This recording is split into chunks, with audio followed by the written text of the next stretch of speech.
കൂട്ടുകാരെ, എനിക്ക് കുറച്ച് ദിവസമായിട്ട് പിസ്സ കഴിക്കണമെന്ന് ഭയങ്കര ആഗ്രഹം. അതായത് നമ്മുടെ ടീഫ് ഗെഫ്രോറൻ, അതായത് ഫ്രോസൺ പിസ്സ വാങ്ങി കഴിച്ചാൽ എങ്ങനെ ഇരിക്കും. ഇപ്പം നാട്ടിലേക്ക് വരാനായിട്ട് തുടങ്ങുന്നതുകൊണ്ട് ഭയങ്കര ഡയറ്റൊക്കെയാണ് കേട്ടോ. പക്ഷേ പിസ്സ കഴിക്കാനായിട്ട് ഭയങ്കര ആഗ്രഹം. പക്ഷെ നമ്മൾ ഈ ഫ്രോസൺ പിസ്സ വാങ്ങിച്ച് കഴിച്ചു കഴിഞ്ഞാൽ പ്രശ്നമാണ് അല്ലേ, ഡയറ്റിനൊന്നും കൊള്ളത്തില്ല. അതുകൊണ്ട് ഞാൻ എന്തായാലും പിസ്സ കഴിച്ചേ എനിക്ക് പറ്റുള്ളൂ. അതുകൊണ്ട് ഞാൻ ബ്രെഡിൽ ഒരു പിസ്സ ഉണ്ടാക്കി കാണിച്ചു തരാം കേട്ടോ.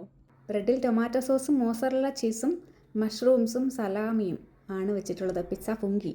റൈനറാണ് ഇനി പിസ്സ ഫുങ്കി ട്രൈ ചെയ്യാൻ പോകുന്നത്.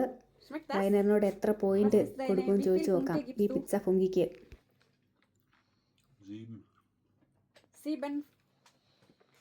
ഇനി നമുക്ക് ഫ്രോസൺ പിസ്സയ്ക്ക് എത്ര പോയിന്റ് കൊടുക്കുമെന്ന് ചോദിച്ചു നോക്കാം.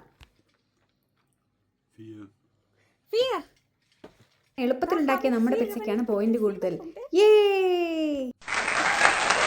വന്നിട്ട് വേണം പൊറോട്ട, ചിക്കൻ, അപ്പം, ഇഡലി, പുട്ട് എല്ലാം വാങ്ങി കഴിക്കാനായിട്ട്. അതുകൊണ്ട് ഇപ്പം ഞാൻ ഈ 2 മാസം ഡയറ്റ് എടുത്തിട്ട് നാട്ടിലേക്ക് വരത്തുള്ളൂ. Ja, die eine ist ja abgeschaltet. Deswegen ist wahrscheinlich Alarm losgegangen. Ja.